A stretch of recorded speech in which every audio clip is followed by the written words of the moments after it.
Pit Stop CBN, com Ricardo Barbosa. Ei, Ricardo, bom dia. Bom dia, Fernanda. Bom dia, nossos ouvintes. Ricardo, em outras oportunidades, a gente já explicou para os nossos ouvintes quando que é oportuno, né, abastecer com gasolina e com etanol, tá lembrado? Tô lembrado, falamos bastante sobre isso, Fernanda. Isso. Vamos até lembrar aqui como é que funciona mesmo? Quando é vantajoso? É vantagem quando você encontra o combustível 30% mais em conta, o álcool mais em conta, né? Porque a partir daí já não compensa. O álcool, ele tem um problema, é um combustível maravilhoso, ele realmente não polui a parte interna do motor, é um combustível verde, tem tudo de bom. Mas ele, por sua vez, a autonomia dele é menor.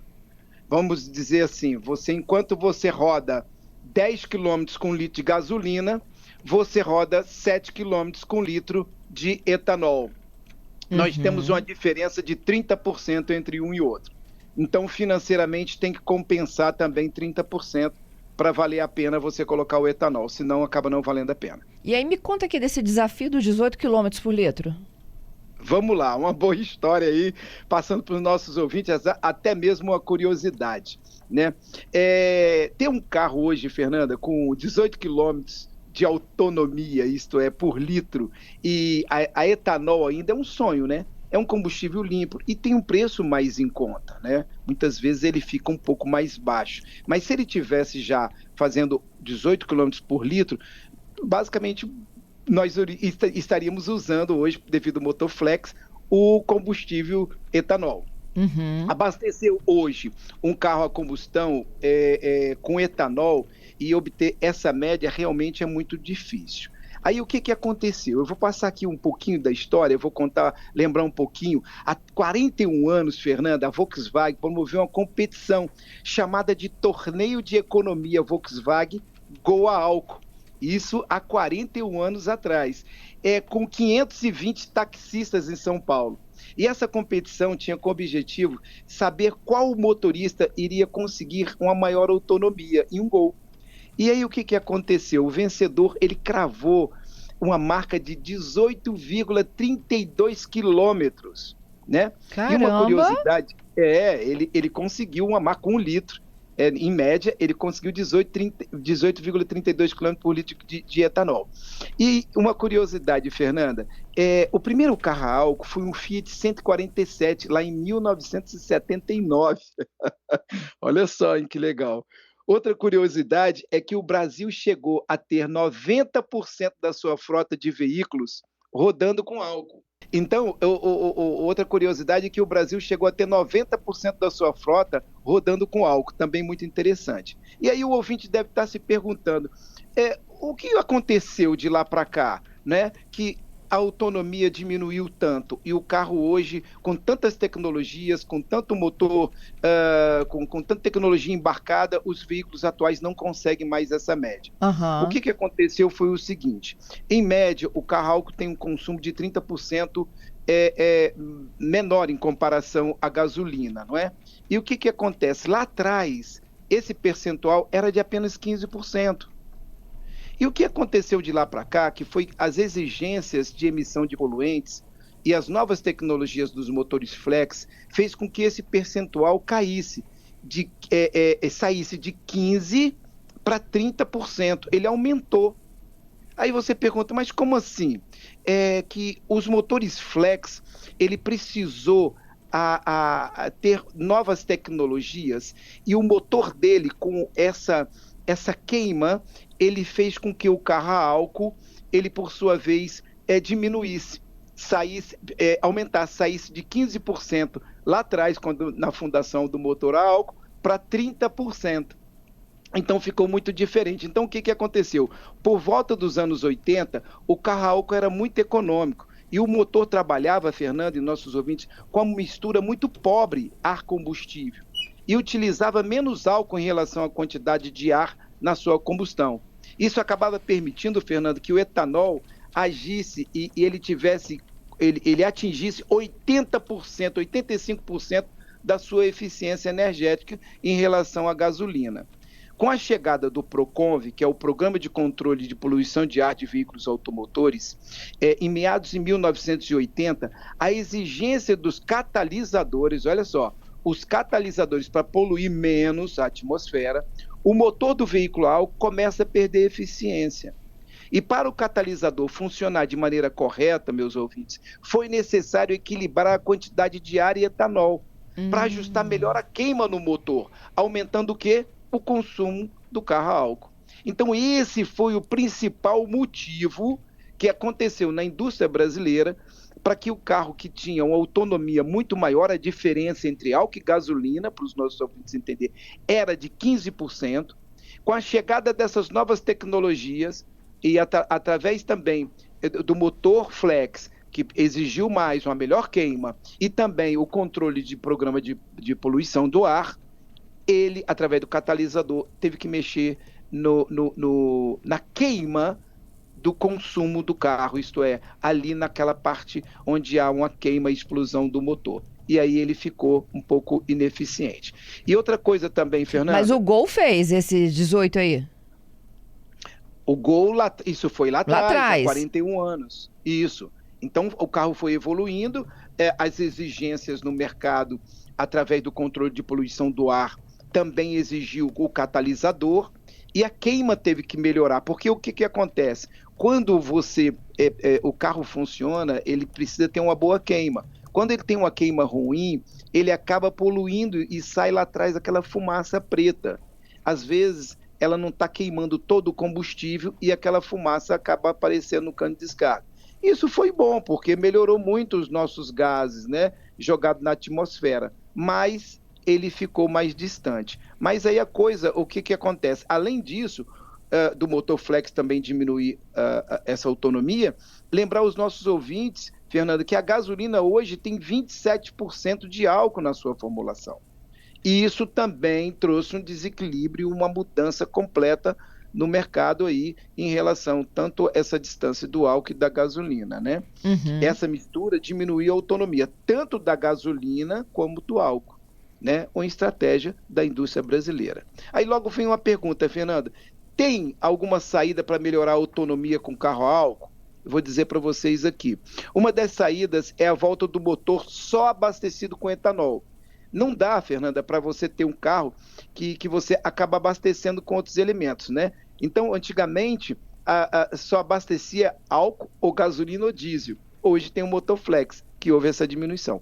E outra coisa também, há 3 anos, uma montadora anunciou um desenvolvimento de um motor turbo 100% a etanol, justamente para aumentar a eficiência do motor a álcool em relação à gasolina. Esse projeto acabou sendo cancelado, Fernanda, devido à pesquisa junto aos consumidores e teve uma resistência. Aí, o que aconteceu? Nessa análise que eles fizeram, o etanol, ele depende exclusivamente de algumas coisas, por exemplo, a cana-de-açúcar, né, um deles, e cuja produção é sujeita a entre safras, ao clima, a quantidade de chuva e o preço do açúcar. Dependendo desses fatores, o etanol sobe. Faltou açúcar no mercado, o mercado está consumindo mais açúcar, o etanol sobe. Entende? Muita chuva, a entre safra, etanol sobe. Uhum. Então o consumidor acaba ficando meio perdido com isso. E aí essa montadora falou, bom, devido a isso aí é um projeto muito alto, muito caro, eu não vou dar sequência, né? Agora, quais as principais vantagens de você ter um carro etanol? A redução de emissão de gases, esse é o melhor, gases para o efeito estufa, devido à sua origem serem feitos de materiais orgânicos. O carro a álcool tem o melhor desempenho, ele tem uma potência, uma aceleração muito boa. É um carro que tem uma potência muito boa, tá, Fernanda? O carro a álcool também tem uma queima mais limpa, ele produz menos resíduos internos no motor. Com isso, reduz muito o custo de manutenção. Aquela coisa da borra, aquela sujeira interna, lembra que a gente já falou sobre isso? Aham. O carro a álcool não tem, o motor fica muito limpo. Aí você me pergunta, Ricardo, traz uma novidade, o que vem por aí? A grande novidade, Fernanda, é que a montadora Toyota está investindo pesado no projeto que produz hidrogênio a partir do etanol. O carro é o Mirai, ele foi abastecido com hidrogênio feito de uma fonte 100% renovável como o etanol. E a ideia é ter um país cada vez mais verde. O Brasil está muito na frente, a Toyota está trabalhando muito nisso, né? E veja bem, o Mirai, ele rodou 1.360 quilômetros com apenas um tanque de combustível, isto é, movido a etanol. Hidrogênio com etanol. E aí eu estou acreditando muito nisso. Aí você me pergunta quais as vantagens do hidrogênio. O abastecimento é rápido, como fosse o GNV, você vai lá no posto, abastece com hidrogênio. A autonomia elevadíssima, não emite gases poluentes e libera lá na descarga, Fernanda, só o vapor de água, gotículas de água, que até ajuda a purificar o ar, né?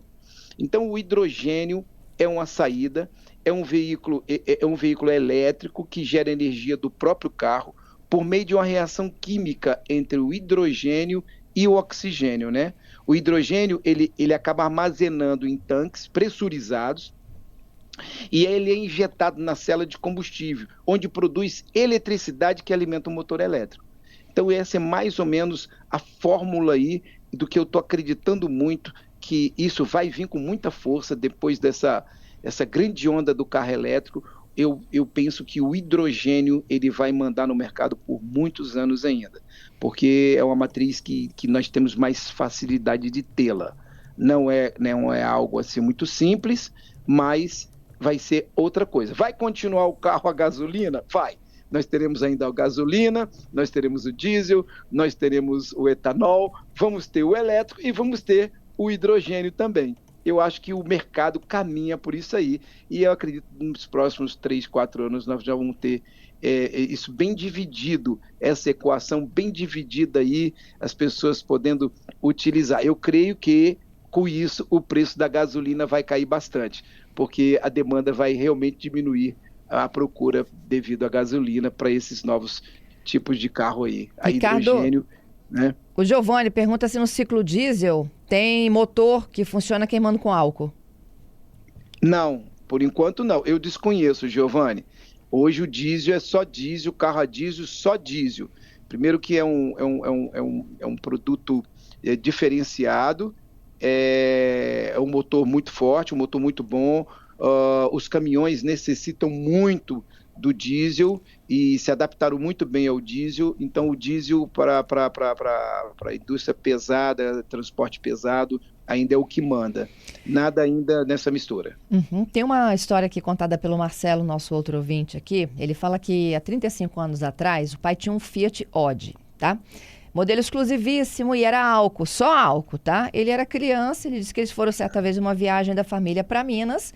E era um período que estava faltando álcool nos postos. E olha só, eles levaram uma bombona cheia de álcool que estava no carro, mas não precisou ser usada. Mas você imagina isso, né? O perigo que isso era hoje, a gente imagina, né? Marcelo, você me fez ir lá atrás. É verdade, rapaz. Olha, isso acontecia, Fernando. Era muito comum, principalmente na chegada do carro a álcool. Nós tínhamos poucos postos de carro a etanol, a álcool, vamos dizer assim, que a palavra era álcool na época, não tinha nem essa coisa de etanol. Mas olha, é uma grande verdade, Marcelo. As pessoas pegavam aí bambonas de 5, 10 litros para levar, para poder chegar a determinado local. Não existia motor flex, Fernando. Era álcool, gasolina, não dá para misturar, né? Então, inclusive naquela época, Fernanda, você não pegou, tenho certeza disso, eu peguei, a gasolina azul. Olha, a gasolina azul, nossos ouvintes falam aí, quem pegou essa coisa de gasolina azul? Meu pai falava assim, Ricardo, vamos lá, nós vamos abastecer com a gasolina azul para lubrificar, era de fazer um... Gasolina de Fórmula 1. Motor do carro. Era para limpar o motor do carro, era gasolina azul, muito legal, limpava os carburadores, era interessante. Eu lembro que meu pai falava que era gasolina de Fórmula 1, aqui estão dizendo que era gasolina de avião. Era gasolina azul, gasolina de Fórmula 1, gasolina de avião, tinha tudo isso aí, cada estado apelidava com alguma coisa, é verdade, época boa, época do Proálcool, o ouvinte está lembrando aqui. Tenho mais perguntas, vamos lá? Ricardo, vamos lá. Perguntando para o Ricardo, kit hidrogênio funciona? O kit de hidrogênio funciona? Eu acho que é isso, né? Olha só, eu não sei se tem pessoas já adaptando o kit de hidrogênio. Eu já ouvi falar de alguns carros que estão sendo colocados hidrogênio, testes, universidades fazendo muito isso, a USP trabalhando nisso, se eu não me engano, a UFES aqui também trabalhando nisso. É muita gente trabalhando nessa coisa do hidrogênio, que é o futuro, mas funciona sim. Eu Mais desconheço, eu uma. vi um carro uma vez, mas tem muitos anos, eu não me lembro mais. Não era um projeto todo pronto, ele estava ainda um protótipo. O Gerson. Então, o carro hidrogênio tem 2 motores, um elétrico e outro para queima do hidrogênio? O carro, Gerson, boa pergunta. Você quer me pegar, né, seu danado? Olha só, o que que acontece? O carro elétrico, ele tem um motor só. Já o carro hidrogênio, ele tem um combustível hidrogênio, mas o motor ele é elétrico, tanto é que ele faz o carro funcionar através do sistema elétrico. O sistema de combustível é hidrogênio, Uhum. né? Mas o carro é um carro elétrico. Tanto é que o carro a hidrogênio, ele através da troca de membrana, dos prótons e tudo mais, ele faz a divisão do hidrogênio e ele gera uma corrente elétrica. Aí faz com que o motor funcione. Tá. Agora eu tenho, 2 minutinhos e perguntas de carro elétrico que estamos já na fila. Vamos lá? Vamos embora lá. Bom, deixa eu começar com o Mário. O Mário perguntando tudo isso sobre carro elétrico, tá? Um carro elétrico que estiver subindo a terceira ponte e acabar a energia, ele pode ser multado por pane seca? Olha, eu acredito que sim, ele vai funcionar, ele é um veículo. Então lá o código que rege todas essas normas, essas leis, ele fala do veículo. O carro parou e ele não tem combustível, a pessoa esqueceu por algum motivo, é a mesma coisa. Ele provavelmente vai ser multado por pane seca também, da mesma forma como o carro comum. Uhum. Em caso de colisão, não corre risco do carro elétrico causar algum dano aos ocupantes? É tudo muito novo. Na Europa e nos Estados Unidos já tivemos alguns casos aí de explosão de carro, começar a pegar fogo, a pessoa sair por algum motivo. É claro que essa bateria ela tem que entrar em curto, tem que ser uma colisão muito forte e tem que atingir a bateria que está hoje ela ainda é muito grande e ela está no assoalho do carro. Então é necessário que a colisão seja uma colisão, como nós chamamos no setor, Fernanda, de grande monta, e ela pode vir a explodir. É claro que ela tem os seus sistemas onde ela corta a corrente de imediato. Ok. Geraldo, há a possibilidade da instalação de placas fotovoltaicas no próprio veículo? Isso pode? Olha, já teve algumas perguntas nesse sentido. Eu não conheço nada ainda nesse sentido. É protótipo também. Existe o carregamento do carro através de fotovoltaica. Você tem que montar uma estrutura na sua garagem e ali você retira a energia através de um wallbox que você tem que comprar da marca do seu veículo ou uma coisa que consiga adaptar. Mas em cima do carro, para conseguir abastecer toda essa carga necessária, eu desconheço. É claro que com certeza já tem gente projetando alguma coisa nesse sentido. Ok. Enquanto o carro anda, ele vai sendo carregado através da energia solar. Duração da bateria, vida útil. Cleves, fechando aqui. Hoje, 8 anos, eles estão dando garantia de 8 anos o fabricante, mas é necessário, lembre, que toda a manutenção, uma por ano, você precisa fazer na concessionária na qual você comprou o veículo, senão você perde a garantia. Vou fechando aqui, mas realmente só com participação. O Neto disse que na época que começou a faltar álcool, ele fez a conversão do carro para gasolina, né? O Marcos disse que ele tinha uma Honda CB 50 cilindrada japonesa, só funcionava com gasolina azul, viu? E ele disse que a USP está desenvolvendo hidrogênio a partir da cana. E o Ricardo dizendo que já tem kit de hidrogênio à venda, é um sistema gerador do gás, entra no coletor como GNV, é isso? Isso. É por aí, é um sistema interessante, uma coisa transformando na outra, dando energia para o carro funcionar. Mas é tudo algo muito novo, você precisa ter muito cuidado para não danificar o motor do seu carro, a parte elétrica e por aí vai. Né? Tem tudo isso que tem que estar. É protótipo ainda, é um projeto, são coisas que estão acontecendo, muita coisa nova está surgindo, né, Fernanda? Então a gente está aí para estudar um pouco mais, para responder os nossos ouvintes. E a gente, desde já agradeço aí essa grande participação. Tem Muita mais, gente tá? indignada. Então vou deixar para segunda que vem, por causa do horário. Maravilha, obrigado aí, valeu, e estamos aí semana que vem, hein? Até lá, Forte Ricardo. abraço a todos. Valeu, tchau, tchau.